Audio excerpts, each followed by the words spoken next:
खरा नहीं. Fez Koso Saab. Fez Koso Saab. Ali. Who's Faiz Kosa sir? Sir. Time. पानी दुनिया का भी मसला है, हाँ. पाकिस्तान खासतौर पर चीन का बड़ा मसला है.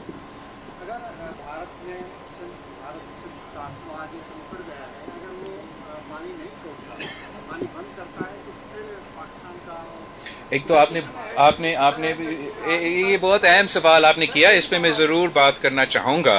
आपको मालूम है, आप सब ने देखा, मैं आप सबको हैदराबाद के अवाम का जो किरदार था हमारा 5 दिन का जंग के दौरान, जहां पाकिस्तान ने भारत को इबरतनाक शिकस्त दिलवाया, इतना इबरतनाक शिकस्त कि वो अभी तक वो होश में नहीं आ रहे हैं, वो अपने जहाज़ नहीं गिन सकते हैं, वो जहां भी हाथ लगाते हैं कुछ गलत हो जाते हैं इनसे. वो इसलिए कि वो बहुत कन्फ्यूज्ड है कि जिस अंदाज से पाकिस्तान की अफवाज ने, पाकिस्तान के एयरफोर्स में सबसे भरकर पाकिस्तान के अवाम और पाकिस्तान के नौजवानों ने इनको इबरतनाक शिकस्त दिलवाया.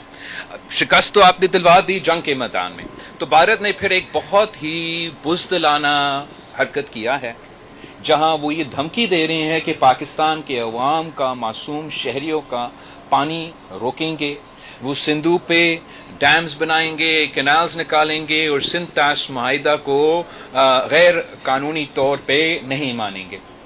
पाकिस्तान ने इस केस को दुनिया भर में उठाया है और दुनिया को ये बात मैं अमेरिका भी गया हूँ, यूके भी गया हूँ, EU भी गया हूँ, और पाकिस्तान के केस दहशतगर्दी के हवाले से और सिंध ताश मुआहिदा के हवाले से पाकिस्तान का केस उठाया है. हम ट्रंप हुकूमत का शुक्रगुजार हैं कि इन्होंने अपनी तारीख में सबसे ज़्यादा टैरिफ्स और सैंक्शंस भारत के ख़िलाफ़ लगाए हैं. अपना ट्रेड वॉर के कॉन्टेक्स्ट में यूरोपियन यूनियन भी कह रहे हैं कि वो भारत को सैंक्शंस भारत पे लगाएंगे और उनकी अवाम के मुआशी अंदाज पे उनके मुश्किलात का सामना कर रहे हैं. लेकिन ये इस बुज़दिलाना हमला से, इस बुज़दिलाना मौक़िफ़ से भारत पीछे नहीं हट रहा, जिसकी वजह से मैं हैदराबाद के अवाम का साथ मांगता हूँ.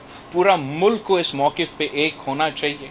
वैसे जैसे आपने कहा है कि सिंध के अवाम हमेशा सफ़े अव्वल का किरदार अदा करते हैं जब हमारा सिंधु का सवाल आता है, दरिया का सवाल आता है और पानी का सवाल आता है, और वैसे ही हमें सब एक होके मोदी का इस हमले के ख़िलाफ़ बोलना चाहिए, एक होके एहतजाज करना चाहिए. मैं जानता हूँ कि ये एक ऐसा मौक़िफ़ है, ये एक ऐसा पोजीशन है जो अमली तौर पे भारत को पीछे हटना पड़ेगा, और मैं उम्मीद रखता हूँ कि पूरा पाकिस्तान मुत्तहिद होके इनका मुकाबला देंगे. हमारा जो मुल्क के अंदर पानी का इस्तेमाल है, हम काफ़ी देर से कहते आ रहे हैं कि हमें मॉडर्न टेक्नोलॉजी की तरफ बढ़ना पड़ेगा. ये डैम्स का, कनाल्स का, ये बहुत पुराने मंसूबे हैं, और ऐसे मंसूबे होते हैं उन ममालिक के लिए जहाँ एक्सेस पानी होता है. जब आपके पास ज़रूरत से ज़्यादा पानी मौजूद सालों साल होते हैं, तो वो ममालिक बड़े बड़े डैम्स बनाते हैं, बड़े बड़े कनाल्स निकालते हैं. जब आपको ज़रूरत से ज़्यादा, और पाकिस्तान में आप हैदराबाद के अवाम से पूछे, आप कराची के अवाम से पूछे, आप थट्टो के अवाम से पूछे, ज़रूरत से ज़्यादा पानी तो मौजूद नहीं. उन सूरत में हमें मॉडर्न टेक्नोलॉजी की तरफ जाना पड़ेगा. आज तक पाकिस्तान में हम फ्लड इरिगेशन पे जोर देते हैं, जब modern technology, drip irrigation, scientific तरीक़ेकार मौजूद है कि हम अपने निज़ाम को मॉडर्नाइज करके जो मौजूदा पानी है उसको सही तरीके से इस्तेमाल करके अपना ज़रूरियात पूरा कर सकते हैं. मैं समझता हूँ कि मुल्क भर में वफाकी हुकूमत को इसको देखना चाहिए कि हम मॉडर्नाइजेशन भारत के जवाब देने के लिए नहीं, मॉडर्नाइजेशन मौसमी तब्दीली का मुकाबला करने के लिए, अपनी पानी की किल्लत को पूरा करने के लिए हमें मॉडर्नाइजेशन की तरफ जाना पड़ेगा. भारत का ये मौक़िफ़ हम मान नहीं सकते.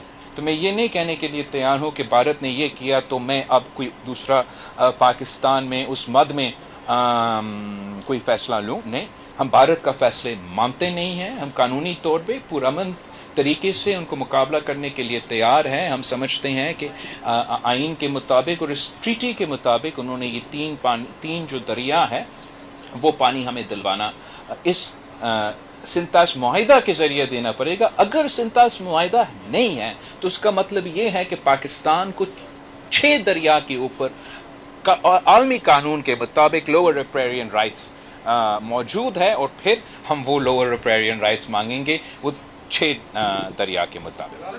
इरफान भाई जमहूरियत के हवाले से पाकिस्तान पीपल्स पार्टी की बेपनाह कुर्बानियां रही हैं, मगर अब इससे लग रहा है कि पाकिस्तान पीपल्स पार्टी बहुत सारी चीज़ों पे कॉम्प्रोमाइजिंग हो रही है। उसकी वजह क्या है? और दूसरी चीज़ ये कि